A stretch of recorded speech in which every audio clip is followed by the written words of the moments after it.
આજે ગુજરાતના વાતાવરણમાં જે મોટા ફેરફારો થઈ રહ્યા છે એના પર એક નજર કરીએ. અને આ ફેરફારો કોઈ સામાન્ય નથી. એ આવનારા સમય માટે એક જાતની ખતરાની ઘંટડી જેવું છે. તો ચાલો આને જરા ઊંડાણથી સમજીએ.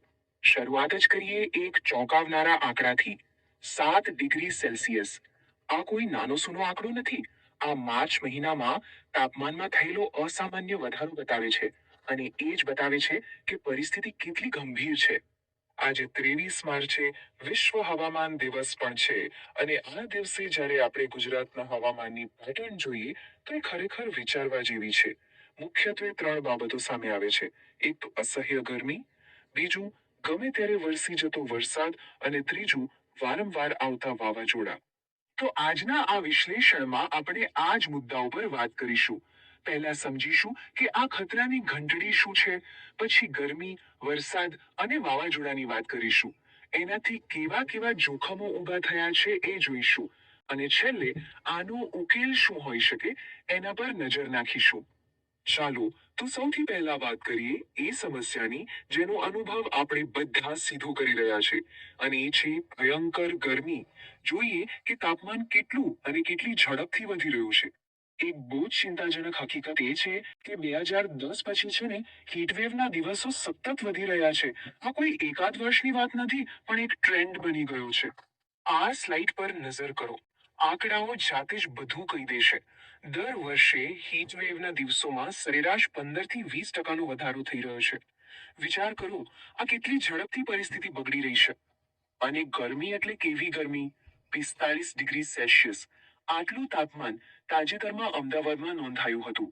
અને એ પણ માત્ર એકવાર નહીં, ત્રણ ત્રણ વખત આ આંકડો પાર થયો હતો. અને વાત ખાલી દિવસની ગરમીની જ નથી હો.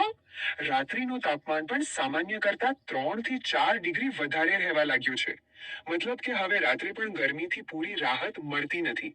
આની સીધી અસર આપણા સ્વાસ્થ્ય અને વીજળીના વપરાશ પર પડે છે. સારું, તો ગરમીની વાત થઈ. હવે બીજા મોટા ખતરા તરફ આગળ વધીએ. અહીં આપણે વાત કરીશું વરસાદ અને વાવાઝોડાની, જેની કોઈ જ નિશ્ચિતતા રહી નથી. આ ચાર્ટ જુઓ. છેલ્લા કેટલાક વર્ષોમાં સરેરાશ કરતા ઘણો વધારે વરસાદ પડ્યો છે. 2024માં તો જુઓ, 140%. એટલે કે સરેરાશ કરતા લગભગ દોઢ ગણો વધારે. આટલું બધું વરસાદ આવે એટલે પૂરનું જોખમ તો વધવાનું જ છે. અને વરસાદ માત્ર વધારે નથી પડતો, ગમે ત્યારે પડે છે. આ સરખામણી જુઓ. માર્ચ મહિનામાં જ્યાં માંડ 0.2 મિલીમીટર વરસાદ થતો, ત્યાં હવે 9.5 મિલીમીટર સુધી વરસાદ નોંધાયો છે. કમોસમી વરસાદ હવે જાણે કે એક નવો નિયમ બની ગયો છે, જે સીધો ખેતીને નુકસાન પહોંચાડે છે. આ બધાની સાથે વાવાઝોડાનો ખતરો પણ માથે તોળાઈ રહ્યો છે. છેલ્લા 10 વર્ષમાં જ ગુજરાત પર 8 મોટા વાવાઝોડા ત્રાટક્યા છે. અને દર વખતે તે પાછળ ભારે નુકસાન અને જાનહાનિ છોડી જાય છે. હવે સમજવા જેવી વાત એ છે કે આ ગરમી, વરસાદ, વાવાઝોડા, આ બધી અલગ અલગ સમસ્યાઓ નથી. આ બધું એકબીજા સાથે જોડાયેલું છે. અને એક પછી એક નવા જોખમોની એક આખી ચેન બનાવે છે. ચાલો જોઈએ કે એની વ્યાપક અસરો શું છે. તો આ બધા જોખમોને એક સાથે જોઈએ. એક તરફ આકરી ગરમી અને હીટવેવ, તો બીજી તરફ પૂર લાવે એવો વરસાદ, વાવાઝોડાનો સતત ડર, ભૂગર્ભ જળ ઊંડા ઉતરતા પાણીનું સંકટ, ખેતીના પાકને નુકસાન, દરિયાકાંઠાના વિસ્તારોનું ધોવાણ, અમદાવાદ અને સુરત જેવા શહેરોમાં પાણી ભરાવાની સમસ્યા, કચ્છ અને ઉત્તર ગુજરાતમાં ધૂળના તોફાનો, રાત્રે પણ ગરમીથી રાહત નહીં, અને ઉપરથી પેલો કમોસમી વરસાદ. આ બધું મળીને ખરેખર એક બહુ જ ગંભીર ચિત્ર બનાવે છે. તો આ બધી હકીકતો અને જોખમો જોયા પછી સવાલ એ જ થાય કે હવે આગળ શું? આનો કોઈ રસ્તો છે? ચાલો હવે આપણે નિષ્કર્ષ અને સૂચવેલા ઉપાય પર ધ્યાન આપીએ.